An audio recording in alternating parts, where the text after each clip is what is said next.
Bloque dedicado también a la guerra de las Islas Malvinas, a los veteranos, a los estudios. Vamos a recibir a Jorge Mira, veterano del conflicto. Jorge, ¿cómo le va? Muy buenas noches. Muchas gracias por acercarse a nuestro espacio. Gracias a vos. Es un gusto y un honor recibirlo. Muchas gracias a ustedes. Por favor, el honor también es nuestro de que nos den este espacio, que es lo que hablamos con la señora recién que escribió el libro, la periodista, que justamente necesitamos de esto, ¿no? De que Malvinas no pase al olvido, siempre es un poco el cuestionamiento que hacemos permanentemente. Un país que es tan adepto al olvido, ¿no? A Totalmente, de poca memoria, digo yo. Sí, ¿no? sí, sí. Porque estamos acá.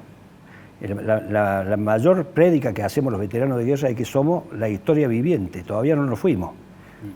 Entonces uno piensa por ahí, cuando nos vayamos, se hablará de Malvinas, se recordarán nuestros muertos, porque la mayor situación nuestra del veterano es que no se olvide de nuestros muertos que entregaron la vida, que es lo más sagrado que tenemos, ¿no? Jorge, usted formaba parte de la Fuerza Aérea.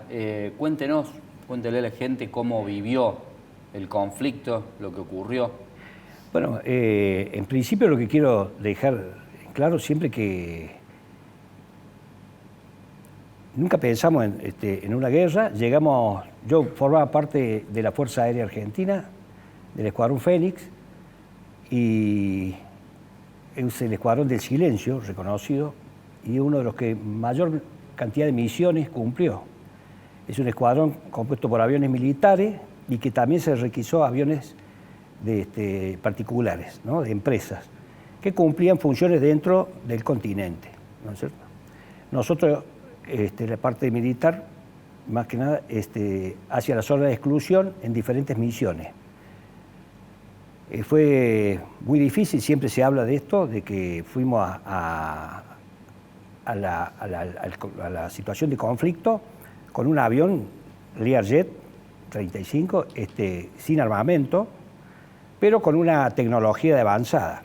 Por eso una de las misiones principales que cumplió el escuadrón fue la guía de aviones de combate. Todo lo que sea aviones que llegaban a la flota eran guiados principalmente por los aviones nuestros del escuadrón, hasta la flota. No hasta la flota, por supuesto, propiamente dicho, sino que hacia la zona, ¿no es cierto? Luego, a cierta distancia, se volvía a la base. Y los aviones seguían hacia la flota, hacia el ataque. En fin, diferentes acciones que cumplió, pero no quiero hablar solamente del Escuadrón Fénix, sino en sí de la guerra de Malvinas, ¿no? Sí, por supuesto, por supuesto. Y que nadie pensó que algún día, si bien la estudiamos toda la vida en las escuelas, que las Islas Malvinas eran argentinas, y las hemos dibujado y las hemos pintado, ¿no? Nunca pensamos, porque no dimensionamos esa posibilidad de que en algún momento, porque como la teníamos incorporada inconscientemente, no sabíamos que se podía llegar a este tipo de conflicto. Indudablemente que las cuestiones políticas que había entre ambos países en ese momento histórico, creo que dieron el resultado de esa situación de guerra, en donde no estábamos preparados, pero así todo, hoy por hoy, creo que lo que mejor nos queda para ustedes, los jóvenes, es hacer, en principio, esto que hablamos de no olvido de nuestros muertos. En la parte aérea tampoco, digamos, existía esta gran diferencia que hablábamos recién con Alejandra, de la parte del armamento, la preparación, el entrenamiento de los soldados. En la parte aérea también existía esa diferencia, digamos. En la parte aérea había un entrenamiento arduo. No soy de la cúpula, digamos, de haber sabido, pero sí estuve en todas las actividades durante muchos años en las diferentes bases, y te puedo asegurar que lo ha demostrado la historia, reconocido por todo el mundo, la Fuerza Aérea, el valor. Sí, pero con el valor, muchas veces, con aviones muy antiguos, adaptados, y una serie de situaciones especiales, se hizo lo que no pensaban nunca los ingleses que se le podía hacer, o sea, el daño a la flota.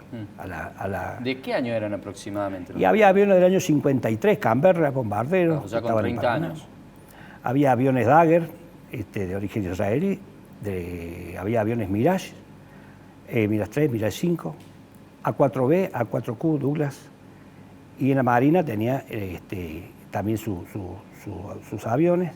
Pero vamos a hablar después teníamos los Pucará, famosos Pucará en las islas. De hecho lo voy a nombrar porque tengo muchos compañeros que quedaron en las islas, por eso siempre luchamos por eso, ¿no? Y hasta mi propia sangre, un primo mío, Alberto Maldonado, que también está enterrado en Darwin por cumplir con la patria en ese momento, y él estaba en el escuadrón de Pucará. Jorge, ¿cómo fue el después de la guerra, el después inmediato y la actualidad? ¿Cómo siente que cambió la relación del pueblo con el héroe de Malvinas? Bueno, en principio siempre decimos que la vuelta fue muy dura porque fue totalmente tapado todo, un silencio. Siempre se habla que de los perdedores no se habla, se habla de los ganadores, ¿no es cierto? En este caso fuimos ganadores porque combatir con una de las principales fuerzas del mundo y de haber, yo digo que fue una guerra de caballeros, cualquiera que me escuche por ahí, y yo digo, los soldados, los militares, todos los que se participaron en las islas, no hubo un daño a ciudadanos, a kelpers, ¿no es cierto?, a la gente de la isla. No, se cuidó al extremo justamente el respeto hacia toda la población isleña, ¿no? Y bueno, los ingleses en ese aspecto después en la guerra son profesionales y también son caballeros. De hecho, el reconocimiento de ellos mismos hacia nuestra gente, hacia nuestros pilotos, hacia todos los combatientes, y aunque por ahí se habla de los niños en las guerras, ellos mismos que han combatido contra los soldados, los niños o